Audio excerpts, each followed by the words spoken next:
everybody. Welcome to the May 7th, 2025 Boone County Area Plan Commission meeting. We'll start with the Pledge of Allegiance.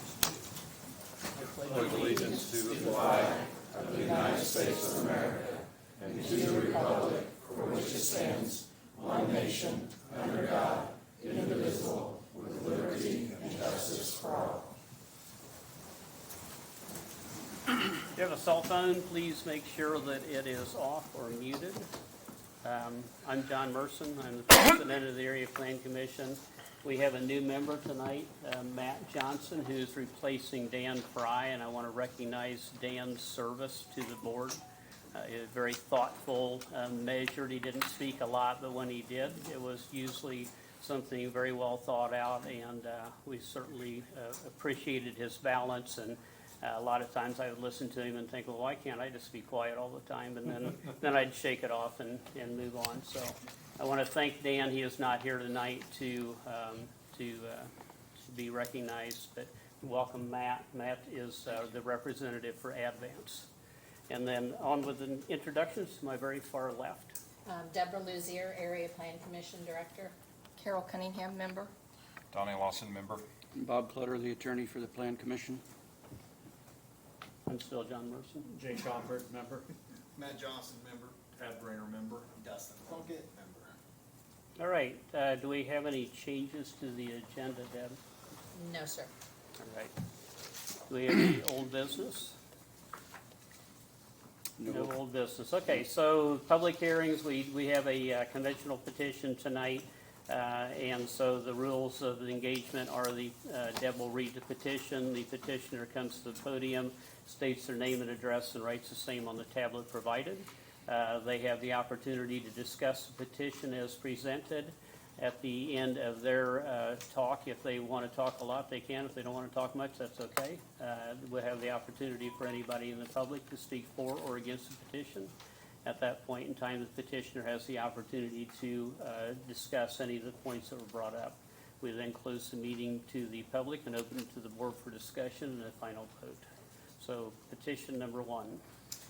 Petition number one is a special exception and minor residential subdivision, number 25WA-7M-037.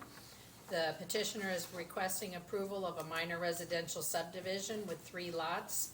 The subject property is zoned agriculture, contains 7.039 acres, and is located at 5641 West, 700 North in Washington Township. The petitioner is Cross Country Consulting LLC, and the property owners are Neil and Shannon Merrill and Timothy Sherman and Diana Whiteside. Property history. Lot 1 is an existing residential use. The petitioner desires to split the parcel adjacent to Lot 1 into potential lots 2 and 3 for single-family residential dwellings. Lots 2 and 3 are proposed along the road frontage, with Lot 2 abutting the existing residential lot owned by the Whitesides. The petitioner conducted a boundary survey in October of 2023. Agricultural zoning and both agricultural and residential uses surround the property. The Technical Advisory Committee met on April 2nd, had a few comments regarding making sure there's an outlet for the drainage easement, that the first floor elevation needs to be 15 inches above the center line of the road, and each lot will need to file for a drainage permit.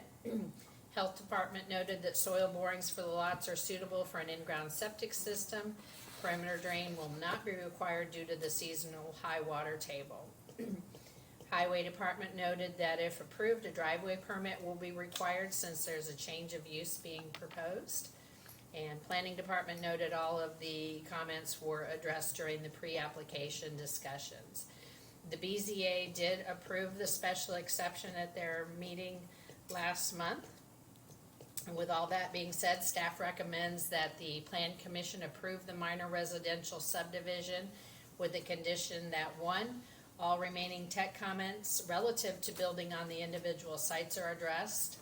Per the zoning ordinance, the right to farm law of Indiana shall be recorded as part of the plat before issuing building permits. And lastly, if lots 2 and 3 decide to share a common driveway, an access easement would need to be added to the plans. All right, thank you. Petitioner? Excuse me. Can you turn up the volume? Is that possible? There's Unfortunately, there is no volume. I can talk louder. I guess that's the best. Yeah, sorry, that's one of the hazards of meetings in this building. All right. That's a good point. She had mentioned you could watch it on the phone through the Zoom link. Oh, okay. A problem solver, we like that. Yeah. Stacy Walton, 5921 Cadillac Drive, Speedway, Indiana, 46224. Along with what Deb said, we're proposing a 3-lot minor plat, the Merrill minor plat. And as you can see on the aerial, there's a existing residence on lot 1, and lot 2 and 3 will be the same single-family dwellings. And it's in that area, they're all single-family, so it's kind of normal. And they both will be on well and septic, and as Deb said, for the an outlet will not be required due to the high water table. Great. Thank you. Is there anybody here to speak for or against this petition?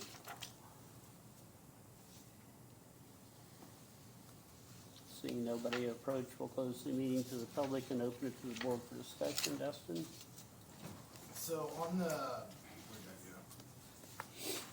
And I imagine Carol's probably gonna say something. Is that county drain that's running through that? No, there is not a county drain. It's an easement, It's a pipeline easement. Yeah, and it's recorded, all the instrument numbers on there. Sorry, it's small writing. Yeah, I mean, as long as they, with the easements, I'm good with it. So I think I'll jump in since you talked about easements. I think in Deb's report, it talked about a drainage easement that would be required under the surveyor's office staff comments. That easement is not being provided because they didn't have to have any perimeter drain for their septic, which is not a really common thing. Maybe up in that area, but not a common thing. So where we were coming from is if it was going to have potential basements, it needed to have a drainage tile already set on that site so that as part of this, on this plat, it does mention that there is no basements to be permitted on those 2 lots because there is no outlet for them to run their sump pump into. So that was the agreement. If they didn't provide a drainage outlet, they would not put a basement in, so they have made that commitment. There's a note on there. Yeah, it'll be on the plat. You good, Dustin, with that? I'm good. Okay, Ted? No questions. Matt? No questions. Okay. Donnie? I'm good with it. Carol, I'm any good. further comments? Yep. Motion? Move to approve. Been appropriately moved and approved. All in favor say aye. Aye. Anybody opposed? All right, thank you. Thank you. All right, so the next petition, before we start in on that, obviously there's going to be a lot of public discussion on this, and I'm going to I would encourage and want everybody to speak that wants to speak. This is an open forum, and it's not every meeting you go to where you have the opportunity to voice your opinion. So this may be a long meeting. I don't want it to be a contentious meeting. It's not to be a personal meeting. We're going to stick to the facts, stick to the details, and act like responsible adults in our discussions. The West Lafayette City Council meeting 2 nights ago ran 7 hours when they were looking at a zoning change. I'm going to try to hold this down to at least no more than 6.5 hours. But we are going to I want people to speak. I don't want anybody to leave here tonight and say, I did not have the opportunity to speak. Okay? Deb? Yep. This is petition number 25WA-23-044. The petitioner is requesting approval of a planned unit development district and district ordinance to be known as the 47 Commons PUD District. The subject property contains 190 acres and is located at the southwest corner of the I-65 and State Road 47 interchange in Washington Township. The petitioner is MCI Development LLC, and the property owner is E. Gregg Farms and John Doolin. The proposed PUD includes property that is currently zoned agriculture. It also falls partially within the major thoroughfares overlay district, more specifically the State Road 47 I-65 interchange overlay node. History of the project: in September of 2024, the application for the initial 47 Commons PUD district was filed. In January of 2025, the APC gave an unfavorable recommendation to that PUD to change the zoning district to PUD with the district ordinance. January 17th, the executive director certified the APC's recommendations to the county commissioners for their final decision. March of 2025, the petitioner withdrew the PUD petition from the county commissioners. In March of 2025, a new application for a revised 47 Commons PUD district was filed. The commissioners directed the APC to consider an amendment to the PUD provisions of the zoning ordinance in order to remove the minimum acreage requirement and the utility connection requirement for PUDs. In April this year, the APC gave an unfavorable recommendation to remove those requirements from the zoning ordinance. And later in April, the commissioners, regardless of the Plan Commission's recommendation, approved that amendment to the PUD provisions of the zoning ordinance, thereby removing minimum acreage requirements and utility connection requirements. The proposed development: the proposed PUD contains 3 use blocks. The commercial and retail use block is the area shown in blue on their accompanying map. It parallels the county's general business district and allows for uses such as fast food restaurants, meeting halls, light automobile services, professional offices, drugstores, general retail, and gas stations. It also allows single-family, two-family, and multi-residential developments. The Applied Technical Services and Special Contractors and Suppliers use block is represented by the pink or salmon color areas on the map, and this district parallels the county heavy industrial or I-2 zoning district and allows for both light industrial and heavy industrial uses such as contractor storage, ready mix facilities, heavy automobile services, and scientific laboratories. It also includes most of the general business uses that we just listed.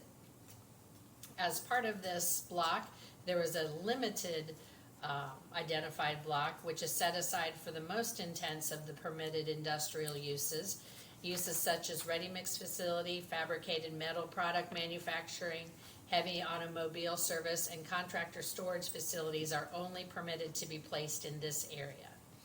The petitioner had supplied a comparison chart of how the county's general business, I-2, and overlay districts compare to the use blocks of this PUD district ordinance and was included as part of the staff report. Staff comments: the major thoroughfares overlay district was adopted in early 2024. The interchange of State Road 47 and I-65 was identified as a targeted area for future growth and development. It is also important to note that this is the last interchange along I-65 that is still under the county's control and can provide a great resource of economic development benefits.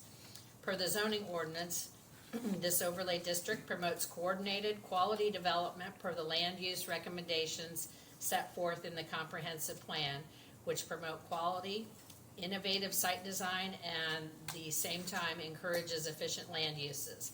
The ordinance goes on to say that this district further seeks to foster development that will create a managed development pattern of employment, retail, and housing uses that will support property values, protect real estate investment, spur commercial and other employment activity, and attract new businesses.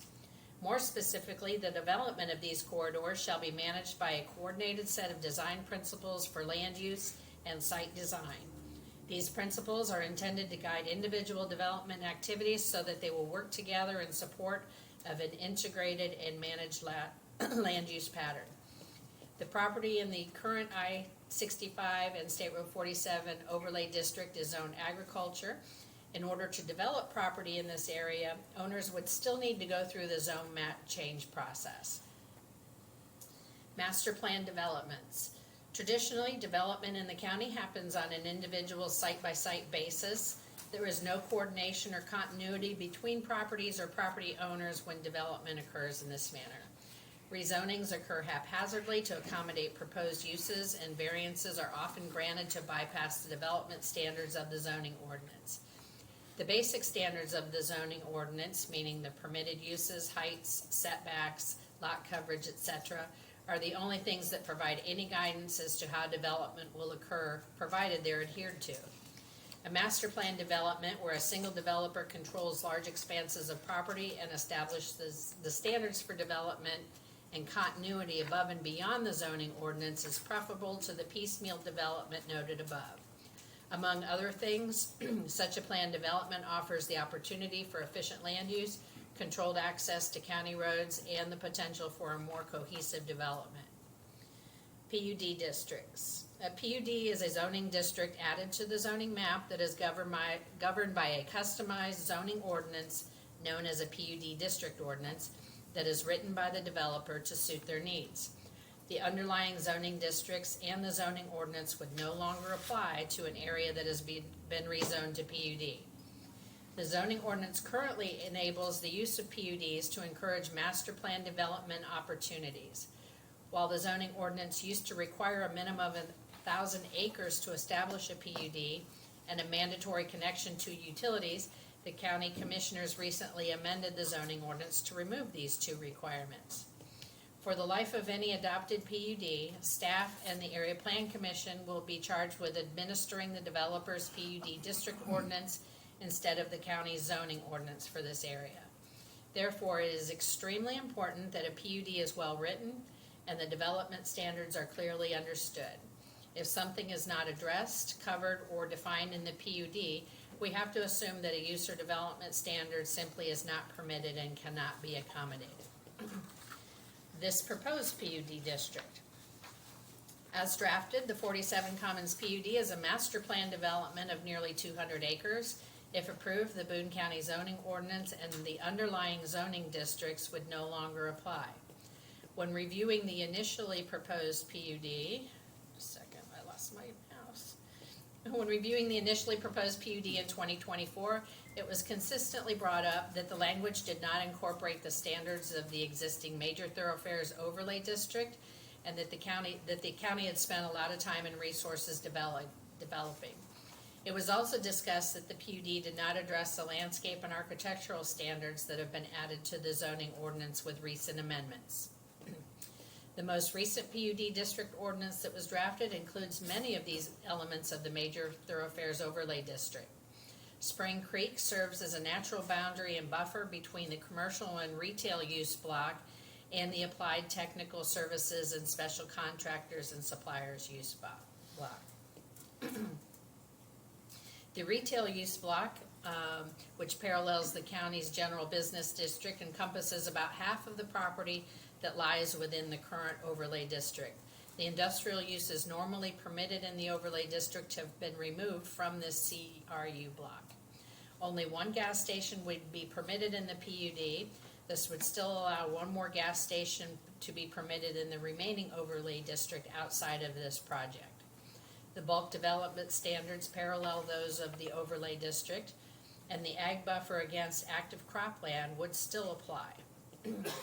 The technical services block, about half of this block, which parallels the county's I-1 and I-2 industrial district, lies within the overlay district, and the rest is outside of the overlay district. Residential development is not compatible with the uses in this block, so it is not permitted here. Most of the industrial uses permitted by special exception in the overlay district would still require a special exception in this block, and the bulk development standards parallel those of the overlay district. In the technical services limited block, if the only gas station allowed in the PUD were to be located in this block, it would only be allowed in this designated limited block. The following uses would only be allowed in the limited block: heavy automobile services, construction services, fabricated metal, product manufacturing, general contractor, heavy industrial, ready-mix facility, and special trade contractor. With regard to the development standards for the PUD, the following are some of these standards that are required. Sewer and water utilities. Uses may start on septic and well, but these must be abandoned within 18 months of the availability of sewer and water in this area. Landscape buffering and parking lot plantings are required.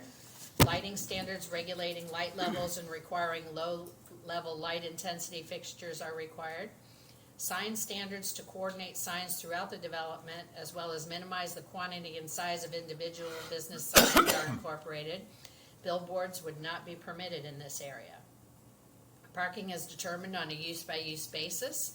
Rear lots in the technical services block may be stone, but must be screened from public right-of-way. Streets must still comply with the Boone County standards. Access management standards are incorporated in the PUD to minimize curb cuts onto county roads. Utilities must still be installed below ground in the retail block. Architectural requirements apply in the retail block. Staff has reviewed the PUD district ordinance and provided a red line edit and comment of the most recent draft, which was dated April 11th, as part of this staff report to assist the APC with review of the petition. The Technical Advisory Committee reviewed the petition on April 2nd and had the following comments. Health Department noted that commercial septic system approval from the state is required. Wells must be at least 100 feet from a septic system. Soil samples have not been taken yet, and perimeter drain outlets will be required. Soil and Water Conservation District had no comments at this time. The Surveyor's Office noted that each lot in the development will need to meet the drainage ordinance and standards. They requested that a new section be added to the PUD that notes that development must meet the Boone County Stormwater Ordinance and standards, and that has been done. Currently, requires to have sewer and water utilities to be provided for a PUD. Would like to see something that commits that water and sewer are being planned and provided to this site. The Highway Department noted that at one of the curves, we may need to decrease the width, which would accommodate a slower speed of 30 miles an hour. A three-way stop would help this. Provide pavement sections if you're deviating from any of the county's requirements. Development plan is for publicly maintained streets. The county standards for roadways must be followed. Submittals show different driveway access. Please advise if this is incorrect. Plans show that the new road accessing 350 West, the existing road is not constructed for industrial traffic. They do not support building a roadway access on 350 West without improvements from the proposed road to State Road 47. They asked what the plan is to prevent traffic from using 350 West because it's not suitable for industrial traffic. Improvements need to be made at 275 West from the proposed south roadway to the proposed north access road. They asked what the plan is to prevent traffic from using 275 West south of the site. The intersection at 450 North and 275 West is not currently suitable for industrial traffic. Bridge 105 on 275 West will likely need improvements to meet the increased traffic demands. Bridge 106 on 350 West south of the project will likely need improvements to meet increased traffic demands. The proposed intersection of the new roadway and 275 West may need to be adjusted based on site topography and guardrails. Ensure that acceleration and deceleration lanes and appropriate sight lines can be maintained. All improvements proposed and existing right-of-way will be subject to additional review and comment by the Highway Department. Planning Department comments, see the red line edits and comments in the current PUD district. Statutory considerations per state statute, the Area Plan Commission and the County Commissioners shall pay reasonable regard to the following before taking action. The Boone County Comprehensive Plan, current conditions and the character of current structures and uses in each district, the most desirable use for which the land in each district is adapted, the conservation of property values throughout the jurisdiction, and responsible development and growth. With all this being said, staff recommends that the APC give a favorable recommendation to the PUD and the PUD district ordinance with the following conditions. 1, make sure that the language added to the PUD that requires that development meets the Boone County Stormwater Ordinance and Standards has been reviewed and approved before recording the PUD. Address red line edits and comments for the planning department review. Text shall be reviewed and approved before recording the PUD. A transportation plan and traffic impact study shall be developed to meet the concerns and requirements of the highway department per their TAC requirements prior to beginning development of any of the site. Said plan or study shall be made as an addendum to this PUD district ordinance. And lastly, health department TAC comments be addressed prior to development of individual sites. Great, thank you. So a reminder that we're all about decorum tonight. Yeah.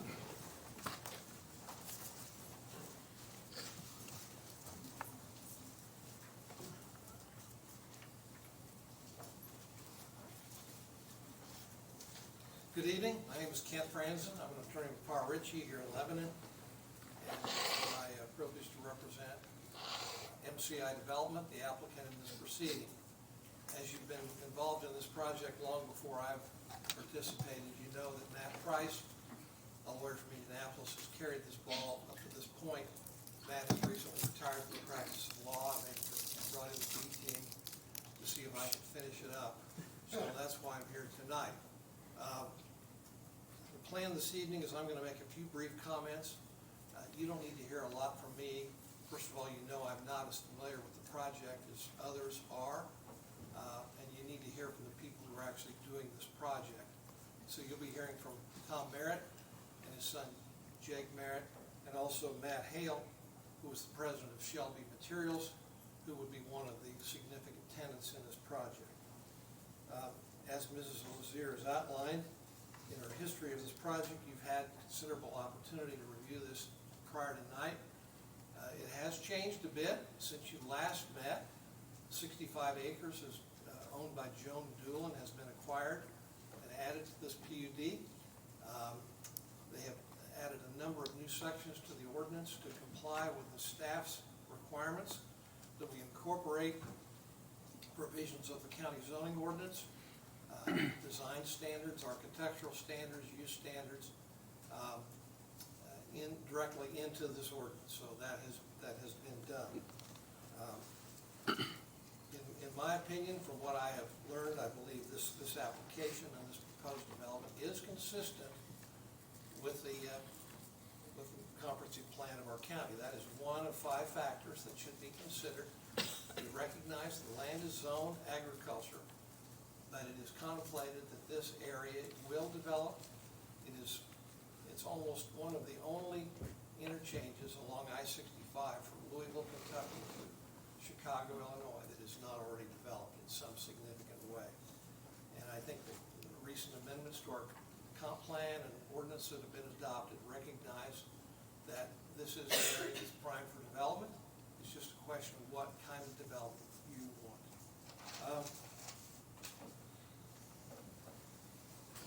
As you've heard before, our county has a need to retain contractors, especially contractors that are an important part of services in our community, not only for businesses who are building here, or businesses that are improving their physical facilities, or landowners who are improving their property. They have a hard time finding a place to operate without moving out of the county. Merritt has 150 employees. They don't want to leave Boone County. They've been working for 5 years to find a place that works for them, and they believe this does. It's not easy to find a location that would accommodate these sorts of uses. This project, as you know, contemplates commercial and multifamily residential along 47, the south side of 47, but the more intense uses would be to the south, on the other side of Spring Creek, and adequately buffered, we believe. This project has been fly-spec for the last several months. It started last fall. Been a number of meetings with staff and various people to try to improve the product. It is better today than it was last month, and it was better last month than it was when it was proposed. zoning ordinances are always a work in progress. Ideas come up, requirements or requests are made. Things can change. The zoning of land is a fluid process. All the land is subject to being rezoned if the circumstances change. We have received a favorable recommendation from staff. That is not easy to get. It's not easy to get our staff in this county to recommend favorably a project of this size. If there are concerns or questions about this ordinance or about the particular uses that are allowed in the PUD, we are here and prepared tonight to discuss those concerns or those questions. So at this point, I'll turn it over to Tom and Jake and Mr. Hale to talk about what they want to bring up or remind you folks, and then we'll go from there. Thank you for your consideration.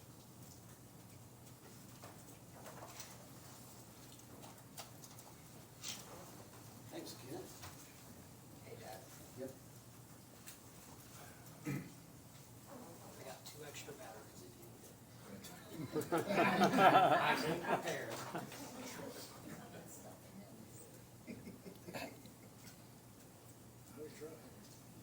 These are brand new.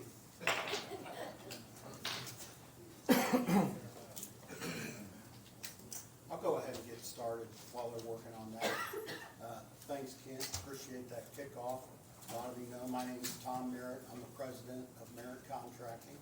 I'm here tonight with Jake, my son, my oldest son Bradley's out there somewhere, my brothers, my girlfriend, and 20 of my employee owners of Merritt Contracting. I'll talk about that in a couple minutes here.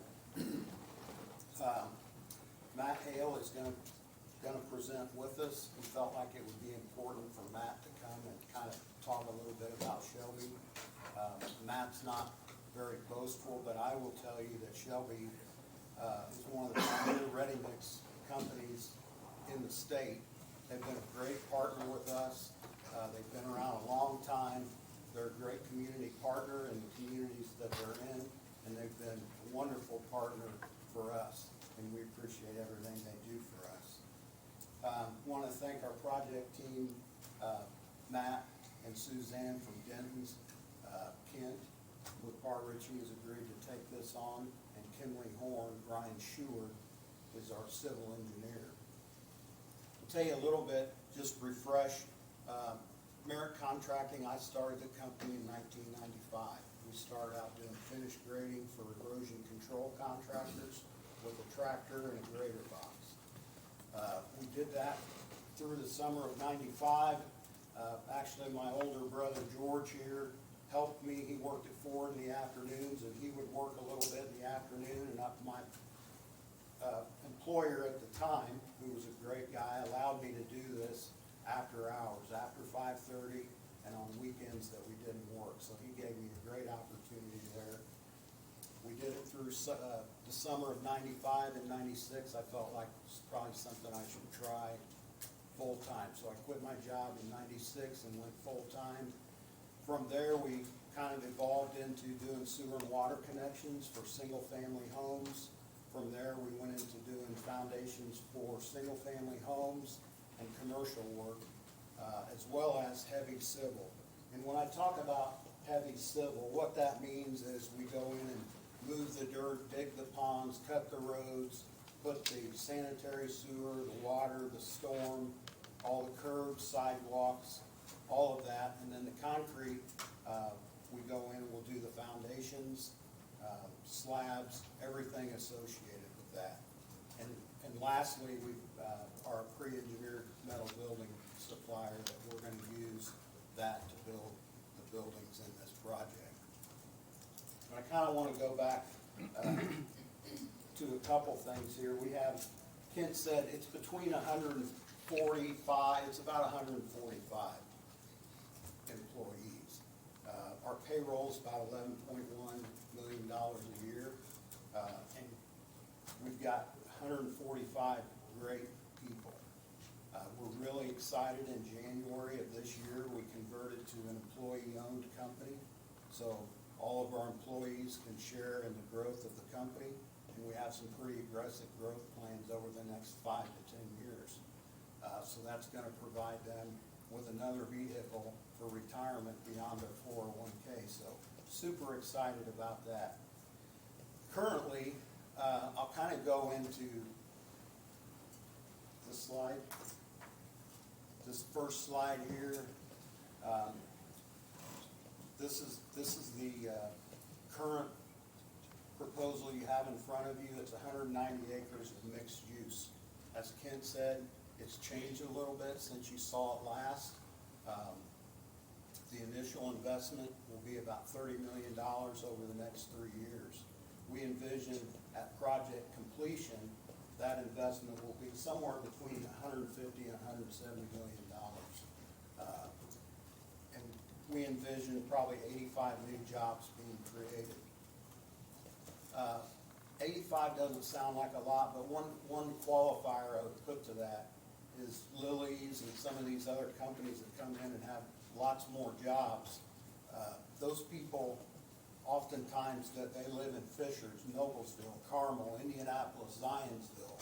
A lot of our folks that work for us and will work for Shelby are gonna be Boone County residents. A lot of our folks right now are Boone County residents, so it's important to us to try to stay in Boone County. As Kent noted, we've been looking aggressively for the last 5 years for a new county, and that's been challenging to find a place that fits logistically and fits the area that we need to be with land prices that we can afford. We all know what land prices have done in the county, and it's made it very challenging for a small business like us to find ground to move to.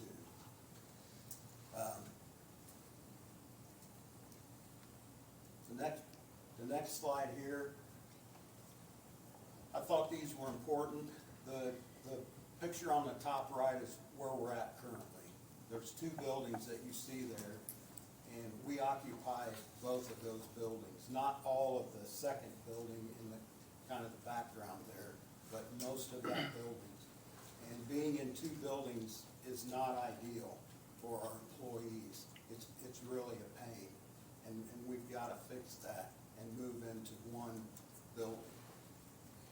The other building right there is a building that we did 2 years ago they were a tenant at the time. This is a project that we developed and we built. That company is Steel Green Manufacturing, and they're headquartered in Fishers.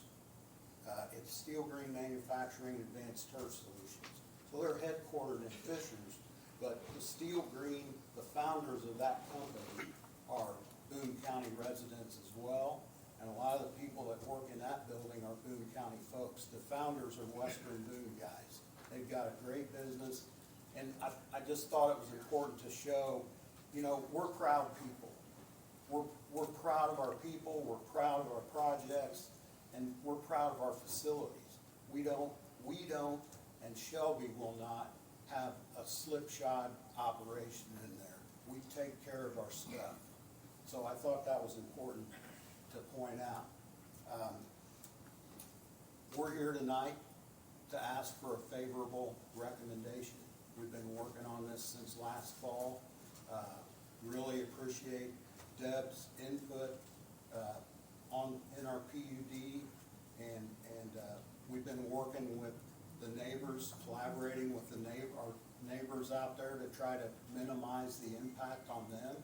We appreciate that. We'll be good neighbors, and so we appreciate your time tonight. And with that, I'm going to turn it over to Matt and let him talk a little bit about Shelby Materials, who they are and what they do.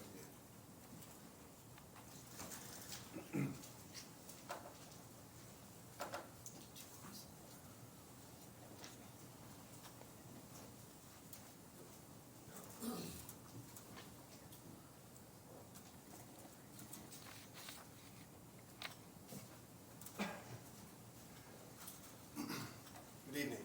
Thanks, Tom, for the introduction. Appreciate the partnership, friendship, and the business we deal with. As he said, we are a ready-mix concrete producing plant company that was established in 1951. I'm one of the owners. My cousin Parker is the second owner over here in the crowd. And it was started by my grandfather and our grandfather and his brother-in-law on Veterans Day in 1951. Both were veterans, and thought it was it's a pretty cool thing that that's when it was founded. We have 13 sites throughout central Indiana and south central Indiana. 275 employees. Last year's payroll was just under 25 million. We try to pay good wages, good benefits. We like to be community partners, not only in business, as you guys have mentioned. This is according to the master plan, a future growth area. Ready-mix concrete is a necessary ingredient, whether it be residential, agriculture, commercial, industrial. We like to be good community partners. In every community we are in, we are supportive of little leagues, boys and girls clubs, schools, fairs. I mean, we like to be a part of it. Touch the Trucks. Our employees live in those communities they work in, and we want to support them in every way we can. We like to build plants and sites that probably aren't what you typically think of a concrete plant. It is an industrial production, but we like to build plants that are not bad to look at, clean equipment, clean trucks, clean plants. That's our goal. This picture right here is of our most recent new build in Franklin, Indiana. It's in an industrial park, but just to the north of it is a daycare right across the street. I think that's pretty rare that a ready-mix concrete production facility is right across the street from a daycare. We get along well. Kids see the trucks. We're good neighbors both ways. So as you can see, we like to pave our lots, landscape, follow all the ordinances, but we want to make sure, it's as nice facility as it can be. So we invest a lot of money and time and making sure that happens. We operate down the road in Westfield, and we have a plant in Brownsburg, and this is an area that our customers call us. They need us. They want us to be here to supply with products for them. And as far as our plan, this is always a market we want to be a part of. So appreciate your time and for any questions. Thank you.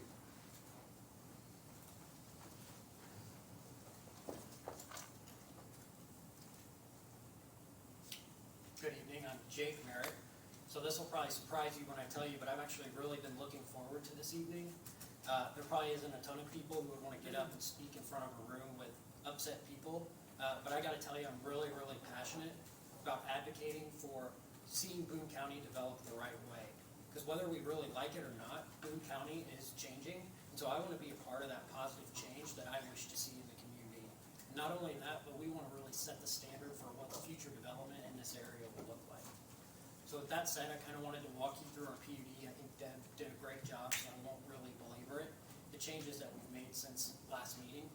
So substantively, the uses that we originally had in our original proposed PUD have not changed. What we have changed is the shading and where we're permitting those uses.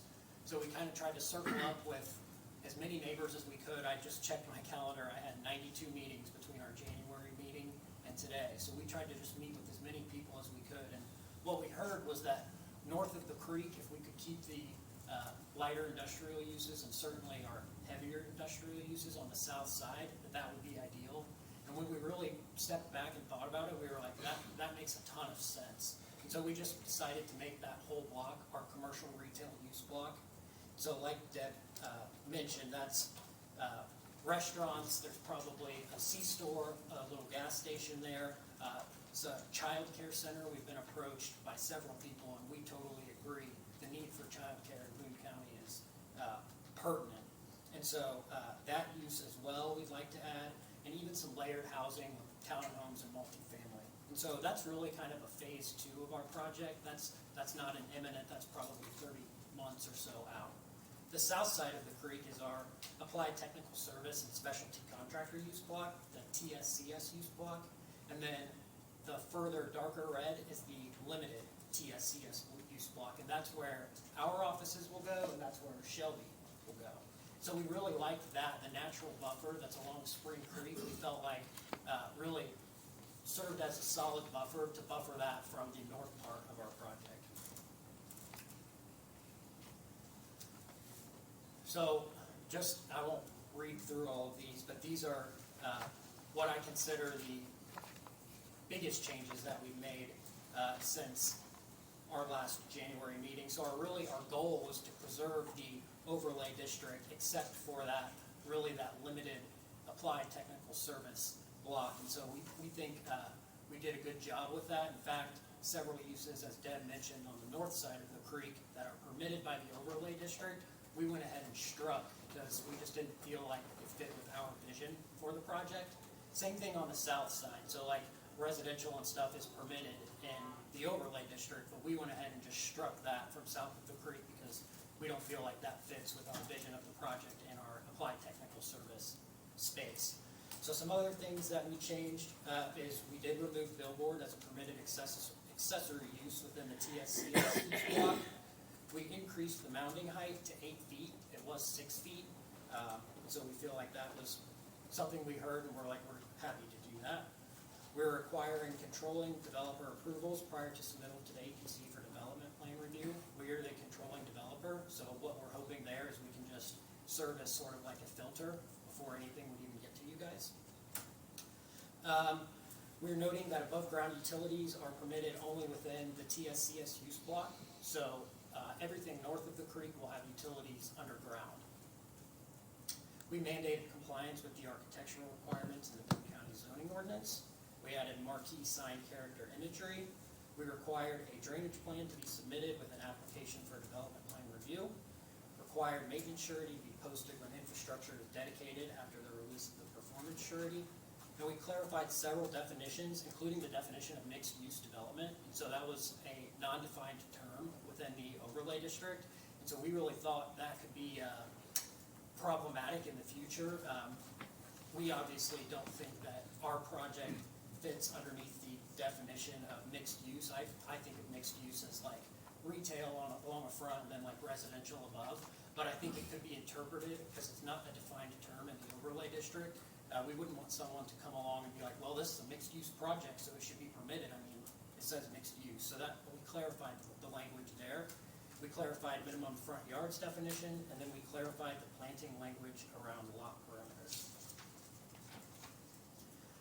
I'd really like to thank Deb for the extensive amount of detail and effort that she put into trying to help us put our best foot forward with this PUD. She was extremely collaborative, and we really appreciated her thoughtfulness and the amount of time she put into helping us work this. Like I mentioned earlier, I'm really passionate about seeing Boone County develop the right way and being a part of the change that I wish to see in our community. So I thank you for your time this evening, and we would ask you to consider a favorable recommendation to the commissioners. Thank you. I'll just close with a thought for you and the folks in the audience. I 100% get that he would rather see it remain farm ground. 100% get that. But this area is going to develop. It's one between here and Chicago that's not developed. And my pitch to you and the commission is, would you rather have a local person who you can call or meet for coffee at Flapjacks and express your concerns, or someone out of state or potentially out of the country developing that area? Just food for thought. We will be a good neighbor. And again, I get that you don't want it, but it's going to happen. Somebody's going to do it. It's going to happen. Somebody's going to do it, and I think we're the right people to do it. So I appreciate your consideration. Thank you. Right, so that's the end of your presentation, Ken? All right, at this point in time, we will open it to the public for a comment. We ask that you, if you talk too long and I stop you, it's not because I'm not interested in what you have to say, it's because you're talking too long. So.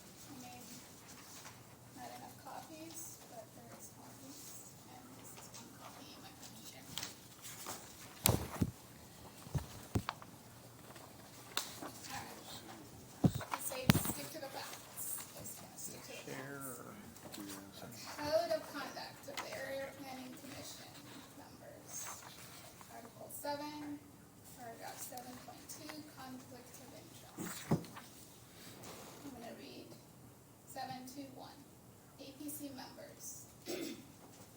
No member of the APC shall participate in any case in which he, she has financial or personal interest in the property of action concerned, or will be directly affected by the decision, or believes he or she has any other conflict of interest that's applicable by law. 7.2.3, relationships constituting a conflict of interest. B, relationship to real property. Relationship to real property as follows. Any interest in real property enjoyed by a member of the Area Planning Commission or any of the above third parties laying near or otherwise affected by the decision of the APC. Lawson Farms is literally right across on 350 to the BUD, which you, sir, That is not me. right, but you are I related. do not own that. Hold on. Let's make it clear. Yes, you are not. It's not you. I'm getting there. B, relationships to real property as follows. Any interest in real property enjoyed by a member of the APC or any of the above third parties. Number one of the third parties is any relationship or kinship, whether by blood or affinity. Fine, that's not you. You own, it's cut off from here. You have 87 acres and a medial pub for sale on 450. Less than a month, maybe a month, fine, we'll call it 2 months. From that, $6.9 million listed for. How is that not a conflict of interest? When you own property near the PUD, which you've been very vocal, how it's gonna increase the property values and all that good stuff, and we must develop that intersection. I don't see how, based on the code of conduct that you guys have written, or somebody wrote, that y'all have to be held by, that you do not see how you have a conflict of interest. So if you have participated in any of the decisions, or you have influenced any of the decisions of the APC regarding this, you have to recuse yourself based on your own code of conduct. And you have an attorney in the building. I'm sure he can read it to us, and maybe I'm too dumb to understand it, but it's very clear. So you cannot. You spoke to the notes on 275 and 350 West, but I don't think the Highway Department addressed 450. If you think 350 and 275 are not gonna be able to handle the 400 people that we're gonna be driving in and out of there every day, 450 is even worse. It's maybe a lane and a half. There's a bridge on there right north of that park that we just built, the bike park, north of the golf course. 450 is not gonna be able to handle it. You can't put 2 cars side by side. If you have a dually and a car, somebody has to like fucking wait for the other person to get by. There's a bridge over there, and there's a culvert that was just dug, just south of Steve's property. There's no way 450 is gonna be able to handle that traffic. And if you're closing off 275 to those of us who use 75 and have us go through the PUD, all of this stuff south of here is still farmland. How are you gonna get the combines, the plows, and all that through that PUD without really, because all of that stuff's still farmed. So that is what I have for today, but I 100%, by your own code of conduct, Donnie, you should not. You have family by relation that owns land right there. You have land for sale. Your own family has publicly posted on Facebook, which it's their right to do so, but they put it publicly, but they cannot wait to sell their land for top dollar. So if you want, anybody can go look it up. I did not make it up. So you definitely have a conflict of interest, and you should recuse yourself from this project and anything that you have had to do with it. Thank you. Thank you.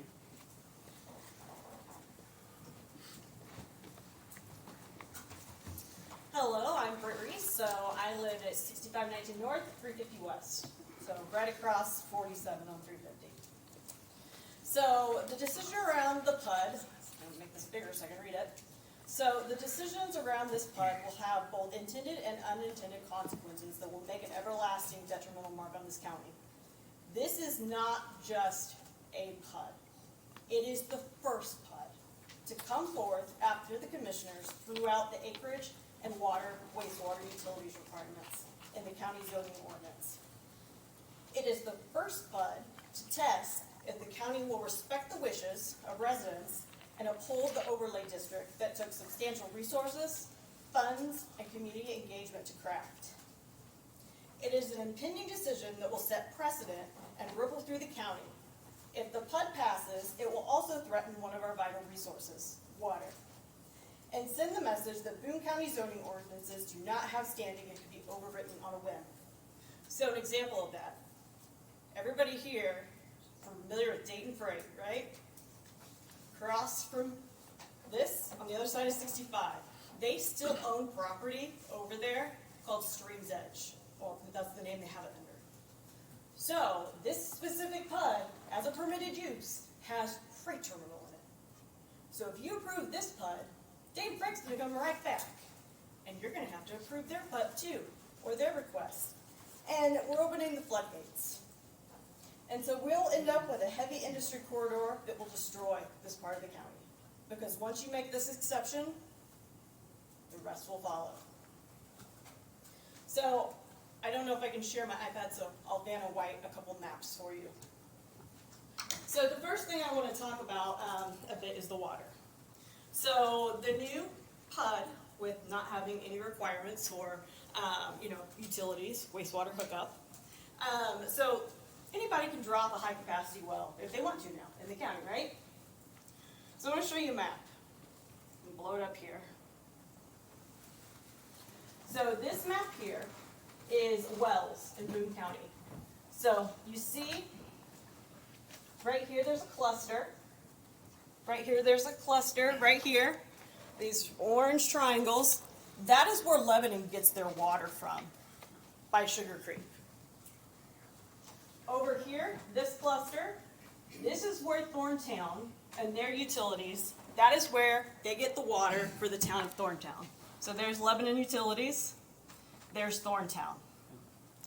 The scale on this, that's right down here, is 4/10 of a mile. I live right there. So this is a mile south of me. Lebanon Utilities is a mile north from me. Or a half a mile, sorry. A half a mile south, a half a mile north. So Lebanon Utilities, concrete plants take a lot of water. They're only going to be a mile apart. So let's talk a little bit about the different situations going on. We have Thorntown at their city council or county council meeting on 21st. It was noted that the new subdivision has put them at water capacity. They can't get any more from the wells that they have.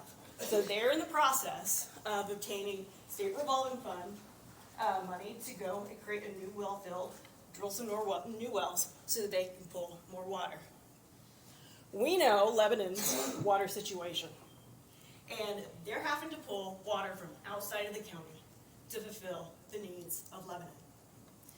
Part of that is because here, in these wells, they're well filled, and there's several different sources. For example, this is their application, or part of their notice application from the State Revolving Fund.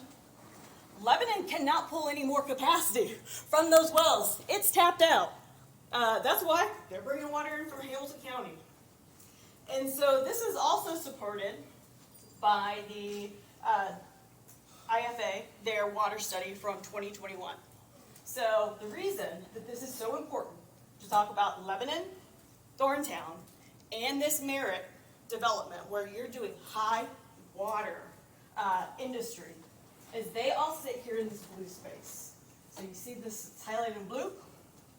So this is the tributaries of the Wabash subbasin. And so they're all pulling from the same water subbasin. And in that study, it says the tributaries of the Wabash River drainage system, which is the blue part that we're sitting in, is characterized by small water withdrawals, small return flows, and large variation in natural base flow. In the period of 2007 to 2017, excess water availability has been very low. but it's not been yet negative yet. However, there is little room for increasing the water supply in this region due to frequent periods of low base flow. There's not water there, and now we're saying we're going to pull more. So in conclusion of that, we should not have a development competing with the water resources for those people who already live there and with the municipalities. So with Lebanon, their capacity with their wells, Boone County needs more water. This is going to put more pressure on that subbasin, and who knows how quickly it's going to run dry. So the second piece I want to talk about is about the zoning component. And so this revised PUD proposal has drastic deviations from the current county zoning. Even though it says in the staff report, it's following those. So when we look at the comparison table between the three county zoning classifications, GB, I2, and overlay, and the two merit PUD classifications, there are things that are zoned in there or permitted in the merit PUD that are in none of our county zoning or the overlay district. So some of this heavy industry, some of this freight, got a whole list of them here. We've got electronic equipment and component manufacturing, metal product manufacturing. So there's all sorts of items that are permitted in this PUD that are not even permitted in our general industry, our general business, or our overlay district. So thank you for your time. Wanted to present you with some facts and figures on the situation to give a good overview of the impacts that might be unintended with this proposal. Thank you. Thank you.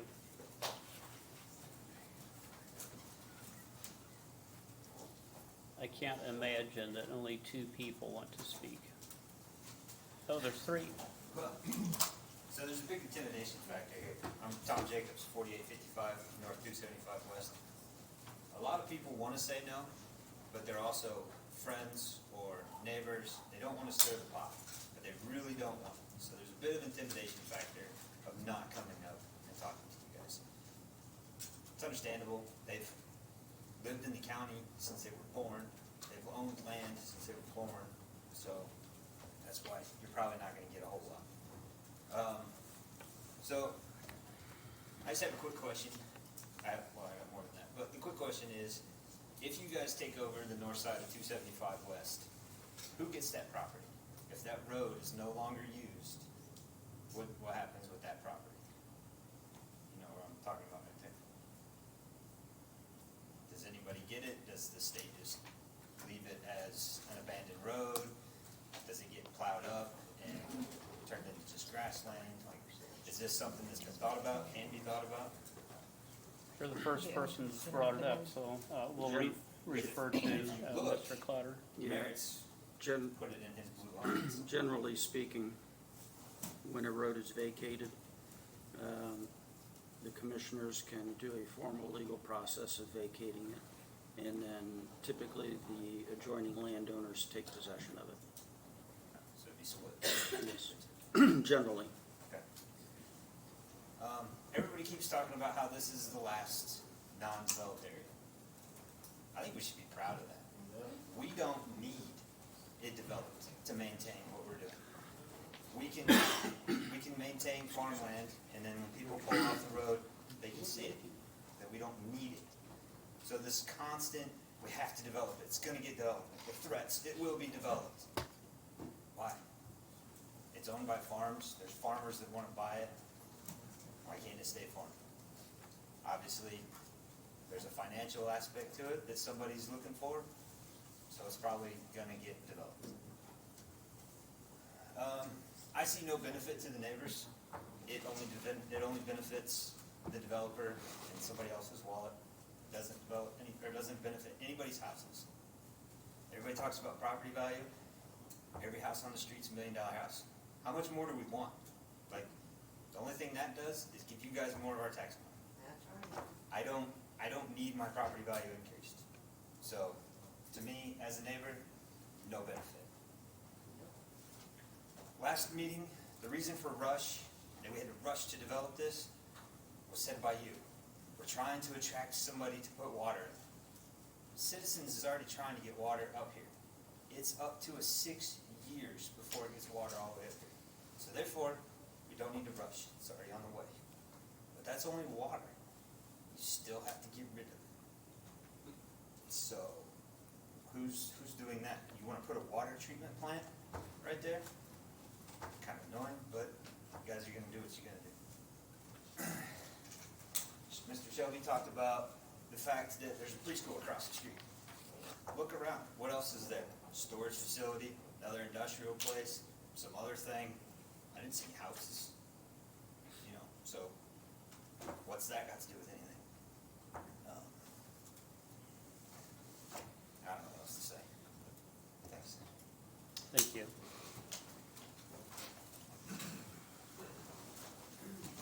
Go ahead, honey. Good evening. My name is Abby Zedek, and I've been with Merritt Contracting for 6 years. Some of you may know me as one of the founders of the Boone County Shuckers baseball organization founded here in Lebanon.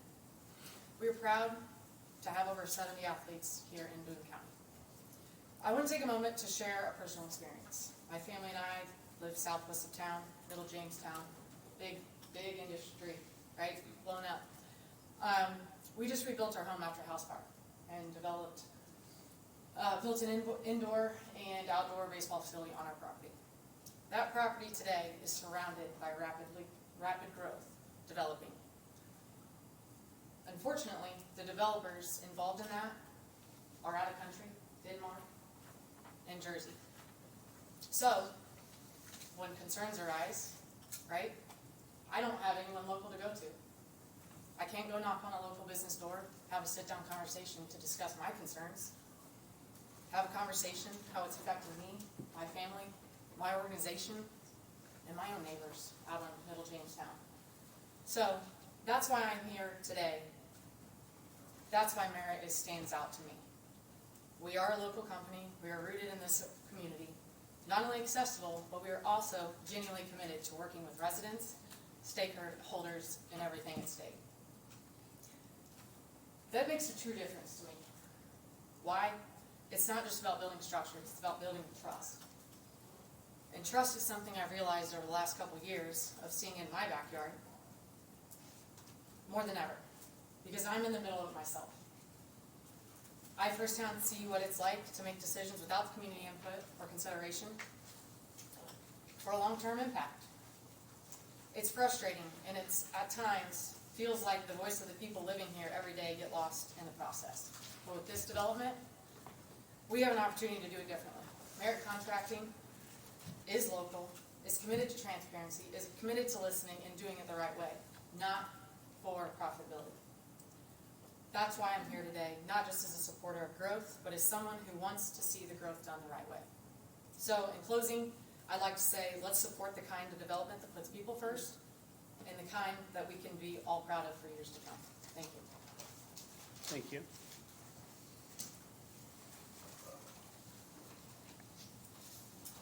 My name is Dee Reeves. I live over 47 and 39, and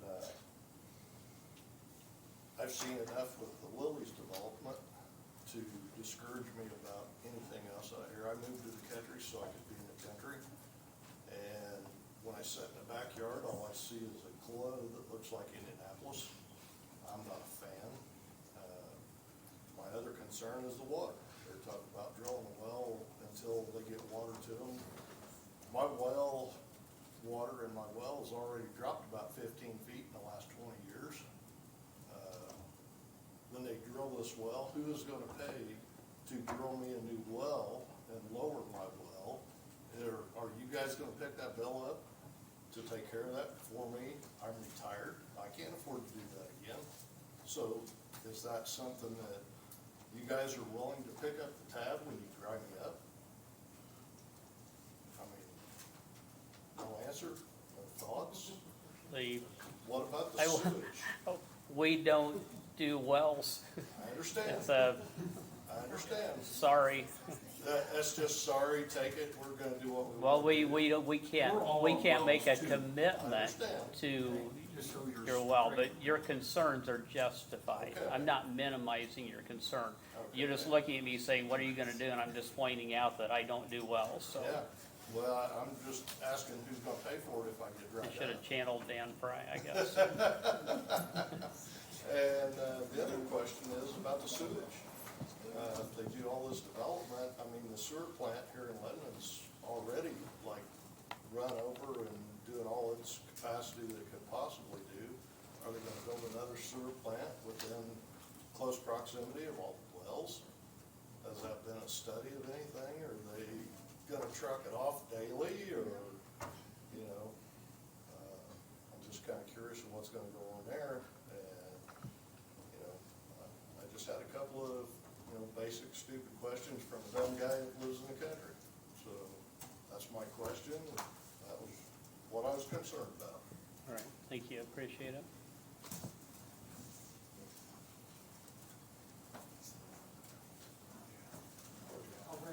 You go right ahead. Always.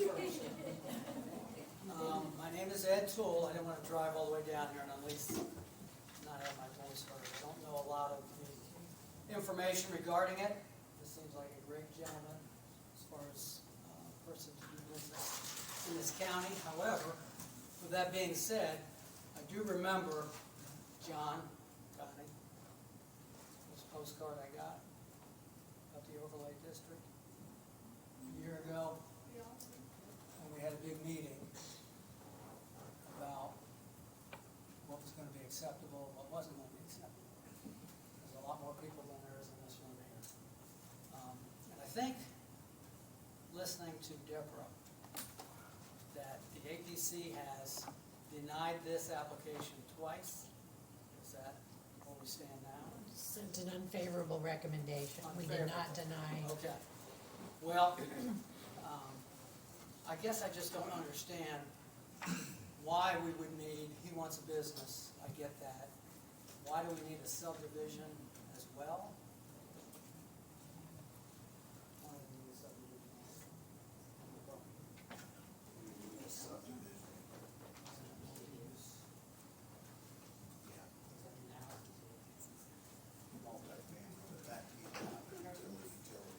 Okay, okay, but that's the goal, right? At some point, the utilities are available. Yeah. Yeah, okay, but if you build it, they will come. So, I guess I don't understand all the additional, and, we said that we were gonna live up to this overlay district, and I think we should change it. We've got a lot of people in this county that have had it, and have seen this stuff, and comment, and when's it gonna end? I understand his point about it's a local person, I get that, and that, of course, is somewhat of a positive. But I don't think most people out here wanna live in West District, that's why we're out here. So to segue to the second part, water. We keep talking about water. I just don't understand why we would risk the aquifer, the water table, any of that in 2 years, 5 years, 10 years. I mean, if we don't have water, I'm 2 miles south of Thorntown. I mean, what are we gonna do? You can never get a straight answer on this water. If it's a pro-development, we got plenty of water. If it's the other side, we have no water, we don't have enough. You can never get a straight answer.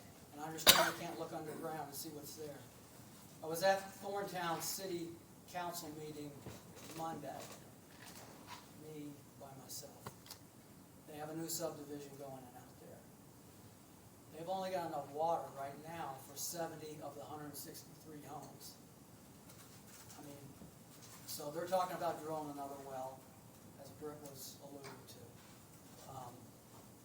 which is gonna be about $4 million, I think is what he told me, to get the pump and the well and all that. I just, why would we okay a subdivision, we don't have enough water? Why would we have Lily come in here and other places when we don't have enough damn water? What am I missing? I don't get it. and we keep going down this same road about water. So, I think it's really as basic as that, but anyhow, thank you for your time. Thank you, appreciate it.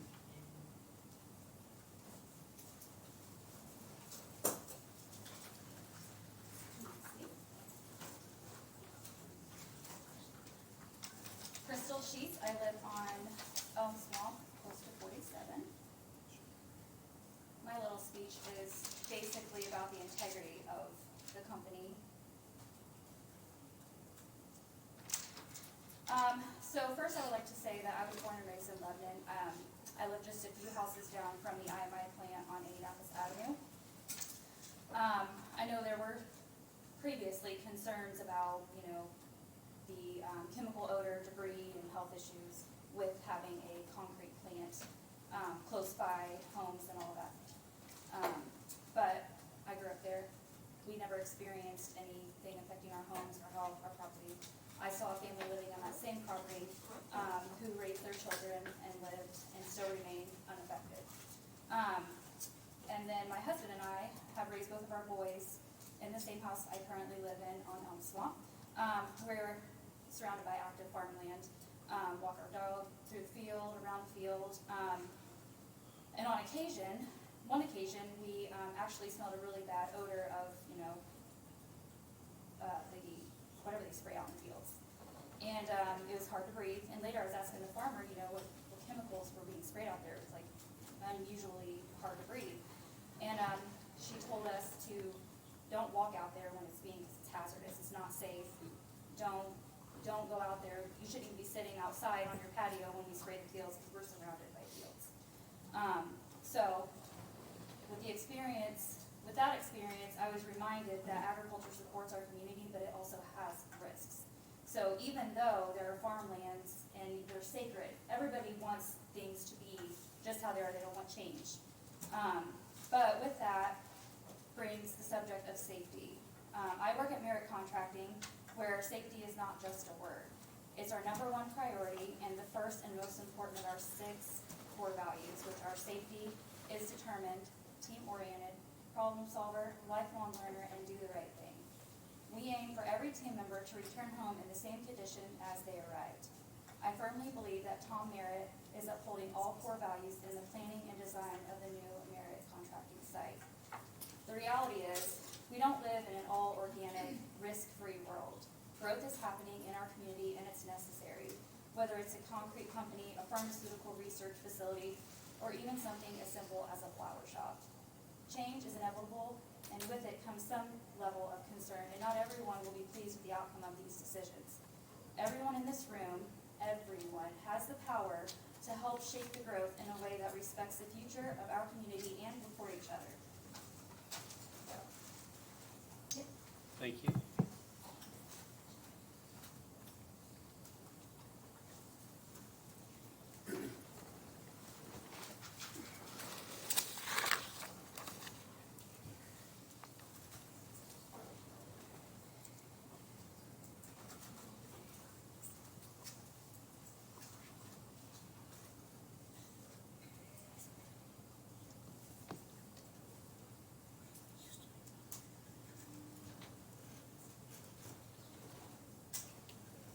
My name is Dave Merritt, and I'm proud to be the brother of Tom Merritt.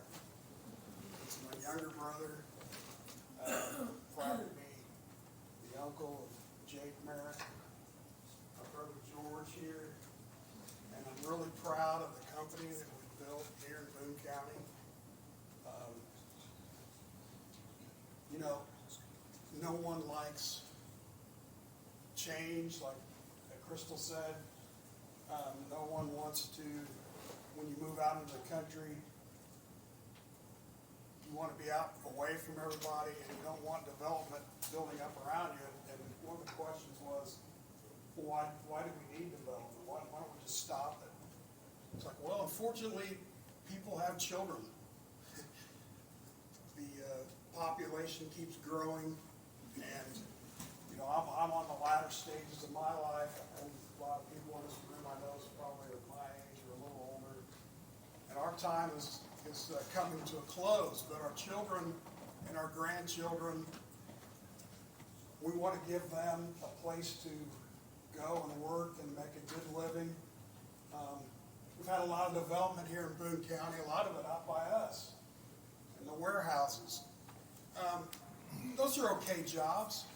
You know, you can make a decent living working in a warehouse, but they're not great jobs. They're not careers. What we provide for our company is careers. I mean, I take myself as an example. I'm a mechanical engineer, graduated out of Purdue, went to work at a company called Square D. My brother started a business in '95 and talked me into coming down and helping him out 23 years ago. Shelby is the same way. You run into those guys, they make good money. Those are jobs that you can build a nice house and become middle income.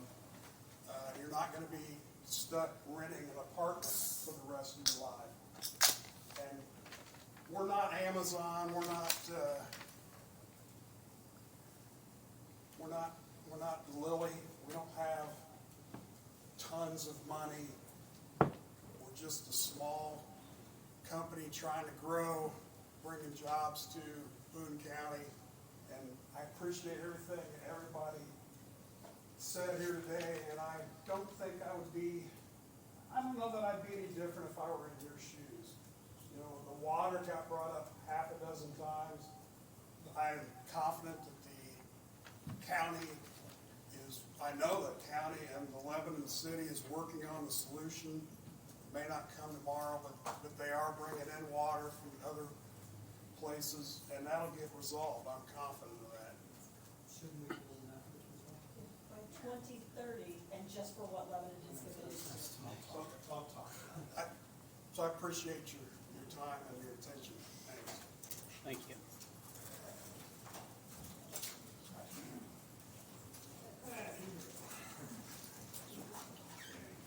Gary Warren.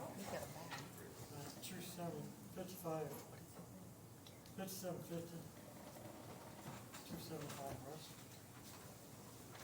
I live right in the middle of the military.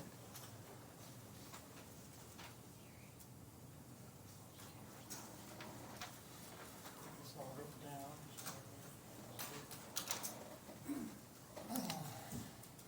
Everybody brought up the water. I brought the water before. I got a concern now, since this is probably going to go through no matter what we say. But has any soil has been done out there? Under the state health department, you have to have soil borings before you can put in a septic system or septic tank. And they have to meet NRCS standards. And I retired from the NRCS. 25 years I've worked with soils and natural resources. There is subsoils out there that I would guess that are not acceptable for septic tank use. I don't know. I don't have any soil borings on it. I don't think you do either, because Boone County hires my friends that are soil scientists who retired from NRCS to do your work. So that is a concern I have, is about the septic system out there. I really have a problem with people grasping numbers out of the air. There's 30 million here, 50 million here, 17 billion over here. I got a problem with that. I don't pick things out of the air. Like I said, I'm a scientist, and that's how I feel. So I think you should consider that. I got a question for you. Does he come talk to you and try to work with you, like he's saying? Yeah. You guys talk about it. But he doesn't talk to you like he's claiming. We're going to limit our conversations to at the podium directed to us, please. So my name is Rhonda, and I don't normally stand up in places like this, but I am a wife and a mother of people that work for this man. He hired my son at 15 years old when he came to the school and did a trades presentation. My son has Tourette's syndrome, and this man gave him an opportunity that I didn't think he would ever get. 11 years later, he still works for Tom. And he works, yeah, he runs the shop. He went through the Think Big program, left Tom for a little bit. Tom was gracious and shared him with McAllister's, but told him the door was always open. My son keeps going back because this man is a great boss, and he runs a good company, and he cares about his employees, their family members, and everybody else. Since my son came, my daughter now works for him as well. She works as one of the estimators on his projects. She had never done this before, but again, he opened the door and gave her a chance. And now, my husband works for him. And my son says boss, which is hilarious, but anyway. My point is that, Tom, yes, I don't like change. I'm resistant to change. But he's opening the door for our community to have jobs, and for our community to work within their community. I still have to drive 30 minutes a day to go to work because I can't find something acceptable here for me to do. He's providing more jobs for our community with a great environment to work in. And it might not mean much, but it means a lot. Thank you.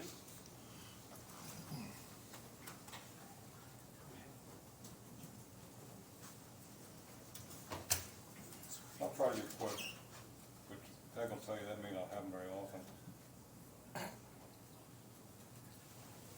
Brian Daggy, representing Boone County Farm Bureau.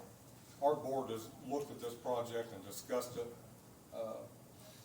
And first and foremost, Boone County Farm Bureau supports farmland preservation. The caveat to that is we recognize development's going to occur, and when it happens, we want to see it done responsibly. We want to see development done in a way that makes sense. We want to see development done that pays attention to the property rights of the people around them, which we think this can be done. We want to see it done with local control. We think having development out there, which is going to occur, whether it's through Merit or Lebanon or LEAP or somebody else, or 3 or 4 other entities are going to be working on that intersection in the next year, 2 years, 3 years. It's just inevitable. We think it's a key thing to have a local developer entity doing that, one that we think we can be forced to have some responsibility, quite honestly, because we know where to find them. And the fact that we think this will add to the property tax base. We've seen development occurring in and around Lebanon, or annexations has occurred, and the county's lost tax base as a result. This will result in some increased tax base, which I think is important to the county, is important to the school district. And certainly, I know some people will say, well, you don't have to worry about Lemon getting out there, but there were 2 bills in the last legislative session that addressed annexation in a fashion without requiring contiguous boundaries.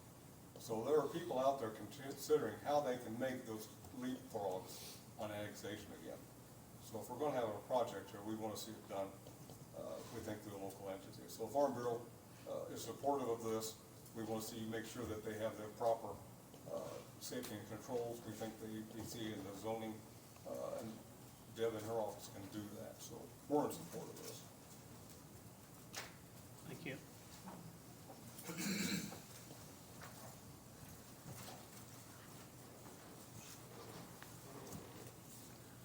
My name's Brian Wiley, and yes, I'm a Merit employee. I'm actually Vice President of Civil Operations. I've been with Tom for almost 30 years now. Many of you know me.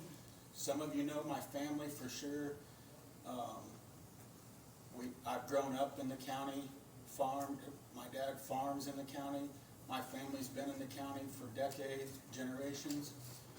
So when I tell you I understand what you're talking about on the farmland, I get it. I totally get it. I hate to see the farmland go. Tom knows it. I talk to Tom all the time about it. But when you're throwing out facts, the facts is it's going to happen, like people have said. It's not a fact, it's a threat.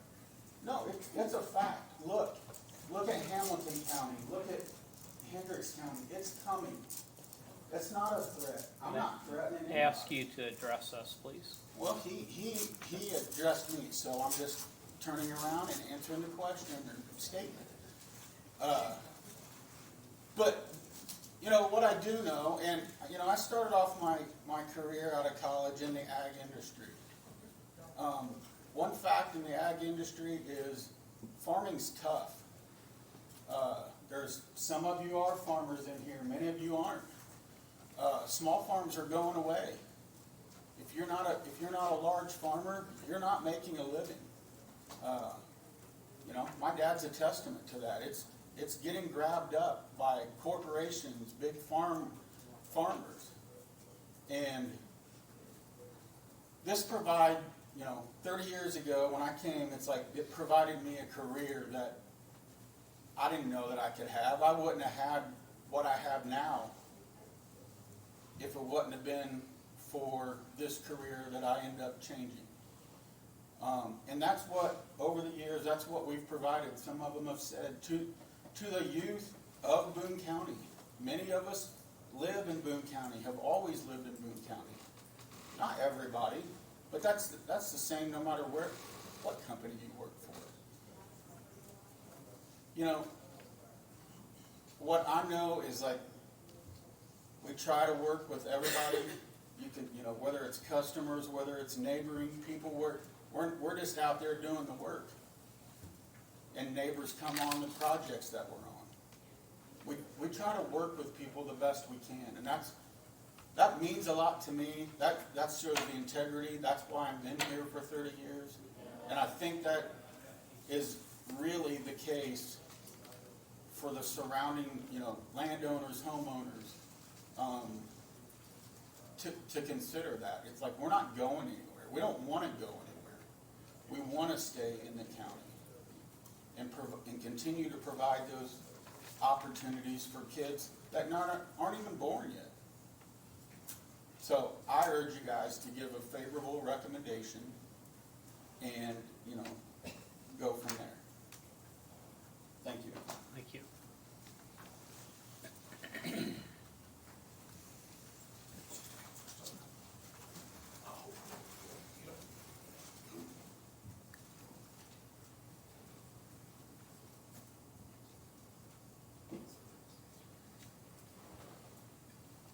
My name's Jan Potter, and I currently live in Chadwick.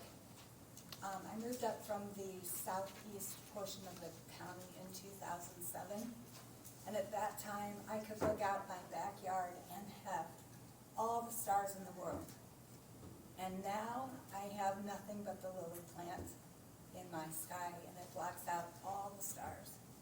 And so my concern, one of them, is the light pollution that's going to be caused by this, because lilies is absurd. The second is housing density. What are your plans on housing density and property values? Because we've got enough throw-up housing in town. I would like to see upper end housing get put in. And someone else here said today that were all $1 million properties in the area. So in order to substantiate and keep their property values, I believe it would be important to make decent value property homes on decent sized lots. And the water has been mentioned numerous times today, but it is absurd to me that we continue to put in things like electronics that require so much water, and just the concrete that's going to be needed to do this is a huge water draw. And until we really know where it's coming from, I don't feel that we should proceed with this.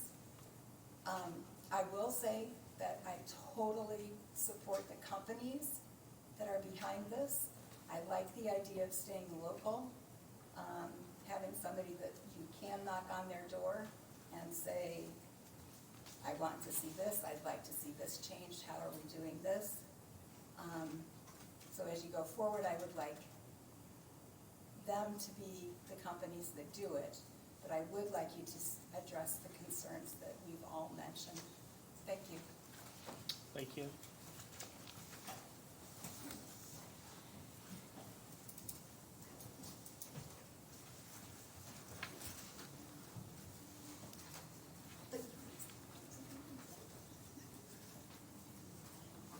Good evening, everybody. I'm Benjamin Crockett, and we live in the southwest 43 acres that's the proposed PUD off of 350 West.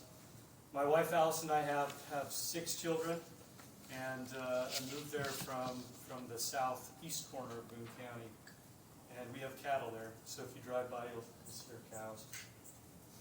We're in a difficult spot, and I'm so torn about the situation.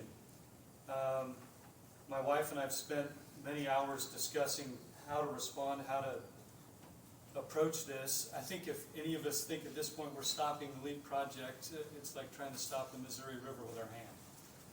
It's not stopping. And this property where we live is more than property to us, it's home, and that's what makes it difficult. But if I take a step back and think about the vision and try to take my own hat off, the development is coming. There's just, with the LEAP project happening, and we're not going to stop it, development's going to go somewhere. And I have to decide, I don't know who my new neighbor's going to be. At this point, Merritt's have got a contract signed right there in the blue area that borders me. Somebody eventually will if it's not the Merritt's.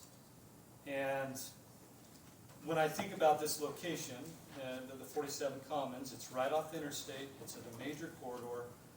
I really do believe this area is suited for thoughtfully planned residential uses, and maybe commercial, and potentially even very well planned light industrial. But I think it's with proper infrastructure. We've got to have the right buffer zones and the planned green space to make this a vibrant and attractive extension of our community. And even as I say that, it's painful. I love walking out there. We camp right there in Spring Creek and spend the summers putting hay up right there on the other side. I do have to say a couple of comments that build on what's been shared. November, when I came, I had never met the Merritts. I picked up the phone that week. I called them. They answered immediately. I've met with Tom. I've met with Jake. I've asked them questions. They've been absolutely respectful. I've called the Area Planning Commission to ask questions. Everybody's been great here. We've got a bunch of good people trying to do the right things. But our concern's not whether it's the Merritts or anybody else, it's the lasting implications of introducing a PUD without minimum requirements. And I feel like that's been done. I do. From the November meeting till now, the Merritts have come back. We've continued to come back with some adjustments. And so our recommendation as we talk about this is, do we really need housing density to be multifamily? If this is going to go through, couldn't it be closer to single family with acreage? Maybe with some other planned uses. I think the other thing we would recommend is if this is going to go through, I think we've got to be thoughtful of the green space and requirements for any other PUDs. If you look at these well-planned developments today, people value green space. They want walking paths. They want a park. And I think we've got to make sure that the PUD has a minimum percentage of the acres designated green space. And I think that makes it a more valuable part of our neighborhood. Again, I appreciate where you are. I don't envy, in no way would most of us want to sit where you are trying to make these difficult decisions.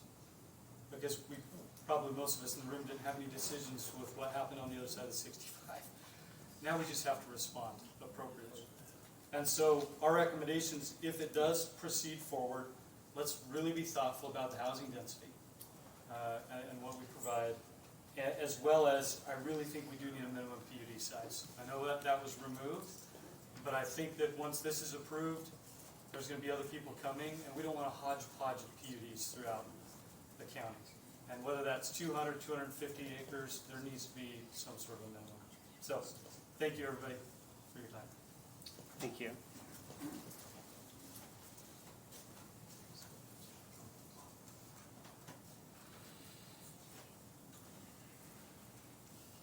Anybody? All right. Yeah, I want to to make sure that the people that are outside are aware that they have the opportunity to come in and speak. Hello, my name's Bruce Atkins, and I live here in Lebanon, but I've seen the growth, coming when everything was planted and was leaked 5 years before anybody said anything about it. Does anybody here have a copy of what chemicals and deadly gases are coming in with Lily? Do you guys have it? You have it? Do you guys have it? Anybody? They know what's going to be coming? Better ask that question. You already let the cat out of the bag. I mean, you can't stuff it back in, So you need to find out what you're going to be dealing with. Do you guys have a plan for a deadly gas release? You don't see it coming. What are you going to do? Because they're going to be pointing fingers at you. Okay? And the water problem that everybody has. If you find the lowest water table here around, and I believe it's Whitestown, I'm not positive, you may check.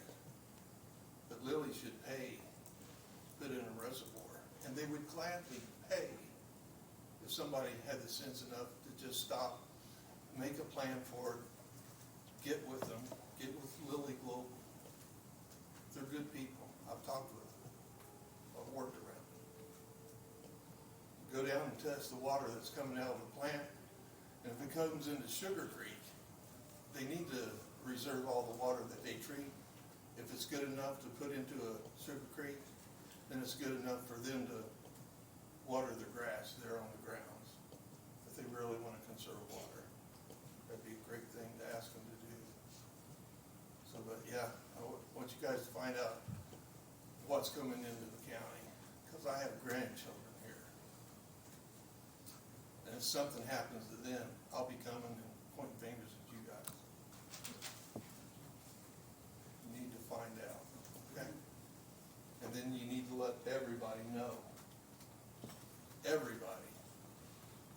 I wouldn't want to live down below them, and who knows which way the wind's going to blow that day.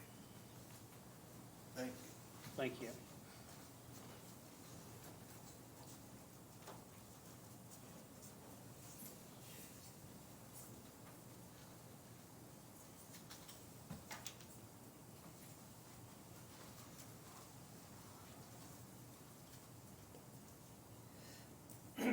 My name is Ed Strohmeyer.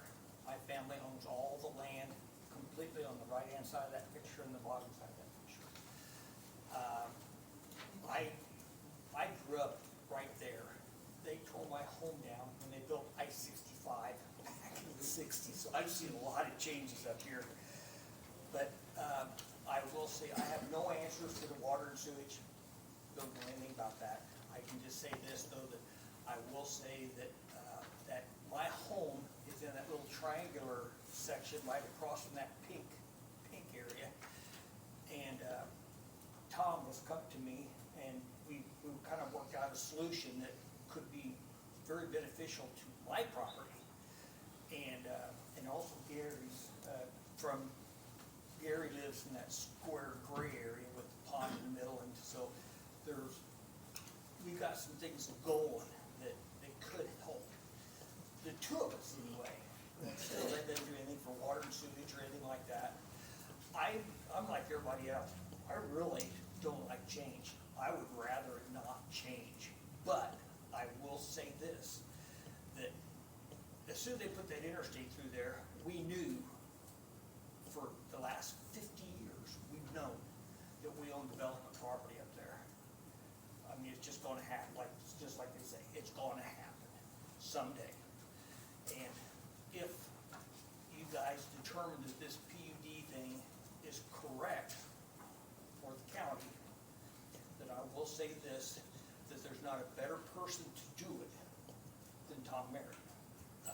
He is a local guy, I've known him for a long time, and I will say that he has come to me, we've worked out some issues, and if you're gonna do it, I'd like to recommend this project. I mean, I'm not suggesting we do it, I'm if you're going to do it, then, I'll highly recommend this gentleman. Thank you.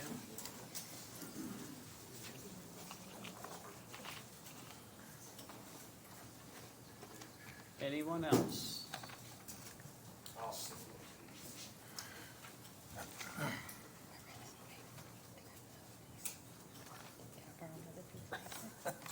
Hello, everybody. My name is Bradley Merritt. I am Tom's oldest and best-looking son. I've been with Tom for 40 years, working with him all 40 of those years I can remember. Whether it's holding plywood cut with a circular saw, holding the welding hood, saw cutting concrete. I've been around him for all of that. I'm not going to speak tonight too much about the integrity of the man or the company. I think plenty of people have talked about that. What I would like to focus on is everybody's talking about change and how terrible change can be. I think when you compare change to not change or decline, growth is probably going to be better than something you see around like the Detroit area. And that's grasping at an extreme example, but that's a possibility. We are lucky, we should count ourselves lucky to have an economy that's booming with lots of growth potential, lots of jobs, lots of money to be had for my family, your grandkids. There's a lot of opportunity here for everybody. It's a good thing. I grew up in the country. I love the country. I've always worked and developed on the leading edge of what's being built and kind of developing out into the country. And it's hard, but it's growth. Growth is better than decay. So that's really all I've got to say. Thank you for your time. I appreciate everybody's passion, whether you're for or against it. I really appreciate the passion everybody's shown. Thank you. Thank you.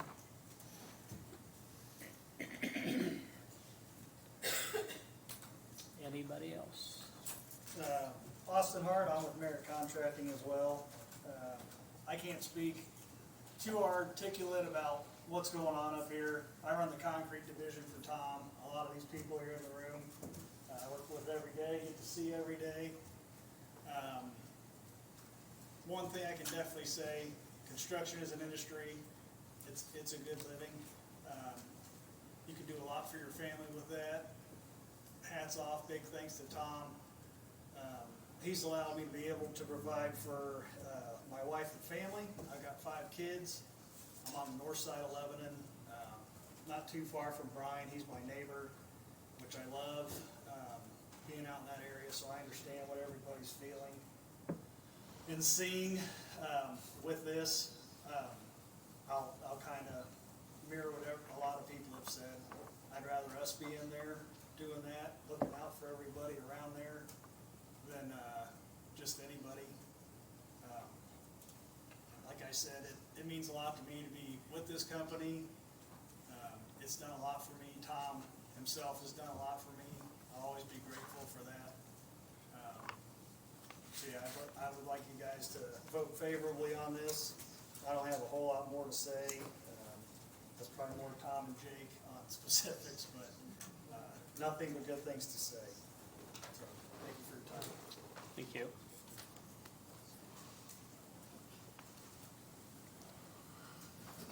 I just have a quick question. When they asked you about if you were gonna drill the well, you said, no, you're not responsible for drilling the well. Jeff, can you give us your name? Yeah. Oh, sorry, it's Jeff Stevens. But, so, what scares me is you guys, for some reason, volunteered for all this.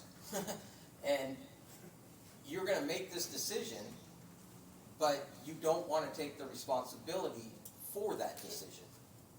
Because if the well's one dry, because I live in this area, my well one's dry, you're telling me I'm on my own. But it's your decision that caused me that. So, I mean, at my job, if I make a decision and it goes wrong, my boss comes to me and I have to take responsibility for it. So, so the question again is, would you get in your car, drive across the country with $10 in your pocket, or would you wait till you had the money to pay for the gas? So why don't we get the water here and all this stuff that people are concerned with, and then go forward? I mean, we're putting the horse before the cart, because that's what it seems to me. Until you guys can give us a concrete thing on the water is here, then let's do this development. And then my other question is, how many people have come to you guys in your areas and said, we want development in our area? We live in rural Bull County, everybody moved here because they wanted the country, but how many have come to you and said, hey, go out and find development, we want growth? Do you have a lot of people coming to you and telling you that live out in the country? It's just a question I have. Thanks. Thank you. I